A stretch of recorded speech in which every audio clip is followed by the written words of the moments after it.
More impressed than the weather in New York City. LeBron, it's just an ongoing thing. How impressed?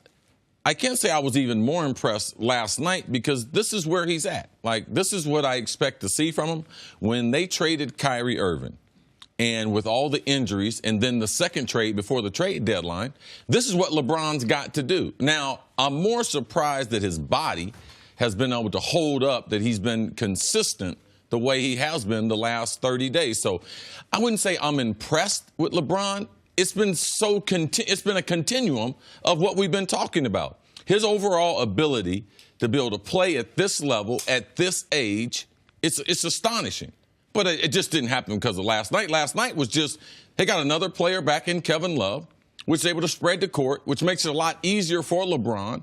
But he's starting to find what he needs to do with this team. This is not a very talented team. They are not going to win unless LeBron plays like this. It's almost like when LeBron was in the finals with the Cavs. In 07. Or any of the finals with the Cavs. Oh, okay. Like, they will not win unless he plays this way. And in some of those cases, they didn't win anyway against Golden State. But this is how LeBron has to play for them to be able to win. I would say if I'm impressed by something, I'm impressed by the way he's taken the initiative offensively. LeBron is a pass-first ball player. He's probably, of the greatest players in the world all time, he's probably the most unselfish, him and Magic Johnson, of those two. So it's not his natural thing to say, I'm going to score. And sometimes I have a problem with that because he doesn't have the productivity there. He needs to score, and sometimes he defers to the other players. So I'm more impressed with his ability offensively to take the initiative. I'm not impressed with his rebounding, not impressed with his assists, because this is what LeBron has done. But his overall scoring and taking that initiative, I think is very, very important for him. And I believe that's helped elevate his game to a new level. The reason yesterday was a particularly special performance in this stretch of unbelievable basketball by LeBron James. In February, he averaged a triple-double for the first time in his career for a month. This month, he is a couple assists away from averaging a triple-double. He's averaging 9.2 assists per game for this month, so he might do it in consecutive months. We saw how great he was in his last game out. The reason this one stands out is the circumstances surrounding it. You mentioned Kevin Love coming back. Kevin Love got injured before the trade deadline. So Kevin Love never played a game with George Hill, never played a game with Jordan Clarkson, never played a game with those two guys that played big minutes yesterday. Obviously, Rodney Hood and Larry Nance, the other guys they acquired, are out injured. But also the news yesterday about Ty Lue. The news yesterday where the head coach of the Cavs is going to take a leave of absence dealing with illness. And then also the opponent. A team they are likely to play in the first, I shouldn't say likely, but possible they play in the first round of the playoffs. Right now, the Bucks are the 7th seed, but easily could become the 6th seed. So it's who you're playing, it's the circumstances of the day, and it's the overwhelming performance.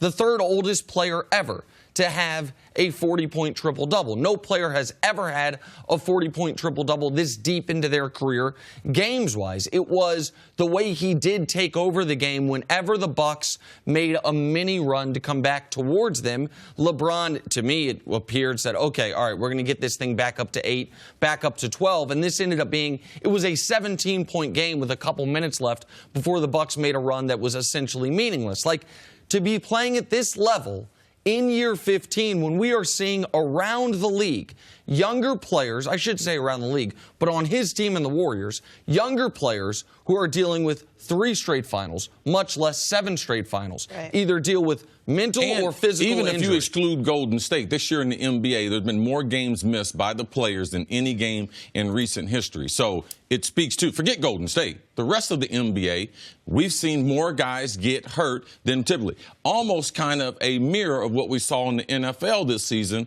when we saw all the injuries all the time. Now, not the catastrophic injuries in the NBA, but games missed are very, very important, and it helps tell part of the story where LeBron is right. The reason why I'm not impressed, when a guy averages a triple-double for a month, then he has another triple-double, been like, well, how are you impressed? Well, I just watched a month of triple-double. So I'm not trying to downplay what he did, but it's what I'm seeing almost every night except the 40 points. I thought that was really special. So we all talk about how what you do in the regular season is one thing. Every team is going to have to step it up a gear in the postseason, no matter what, offensively or defensively. Does LeBron have another gear in him from what we're seeing? This is the gear. So is this the gear? This is what we're going to have to see. So this is the best the Cavs are playing right now? Well, Rodney Hood's out injured. They don't have their first string or second string center. Obviously, they're just now getting Kevin Love back into the lineup. He came back a week early, which was good news for them. That kind of got buried early in the day yesterday with the Ty Lue news. But will LeBron play better than 29, 11, and 10 on 55% from the field and 42% from three? That's what he's done since February 1.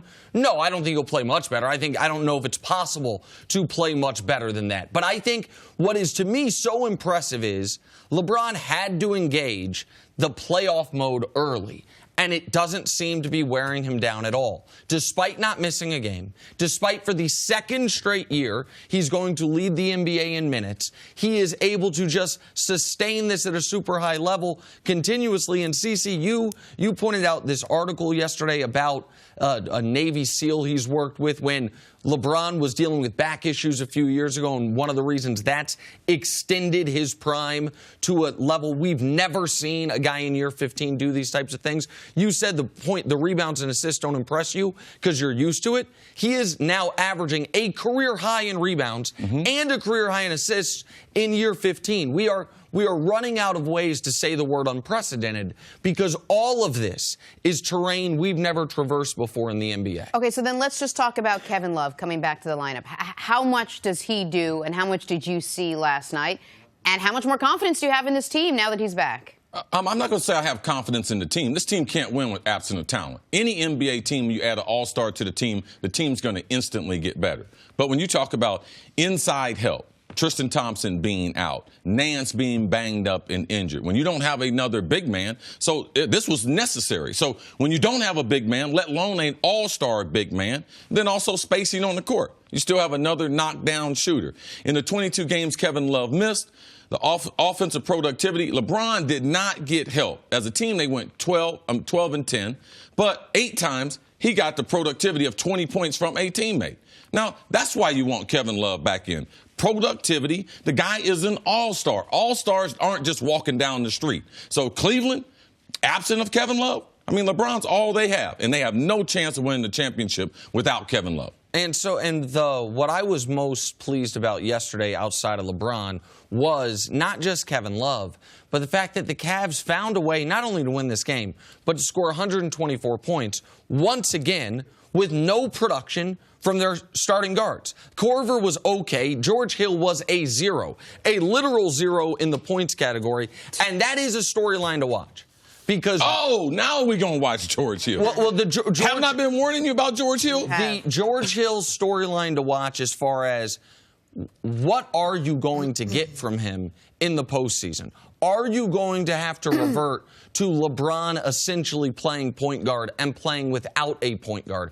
Because if you do that, you are shortening your available rotation from 8 or 9 guys to 6 or 7 guys. That is something you have to watch right now, particularly if the Cavs were to make the NBA Finals where you know they're going up against either Steph Curry or James Harden. At least I believe you feel like you're going up against either Steph Curry or James Harden at point guard. Because at this point, any production from J.R. Smith is a bonus. Like, I can't count on J.R. Rodney Hood, once again, has been the bugaboo for his career, nagging minor injuries. Nance, nagging injury this year, and now George Hill with nothing. Those are the 3 of the 4 guys you got in that trade. And Clarkson, to me, is a couple years away from where you could trust him in the playoffs. So that is something to watch as far as this team's ability, not necessarily to make the championship round, but to be able to compete in that championship round. All right, Cavs beat the Bucks. They get Kevin Love back. We'll talk more about this. Thanks for watching. Subscribe here to get the latest from the show. Also, be sure to check out more of the best clips from First Things First, or go watch a few segments from our other shows on FS1.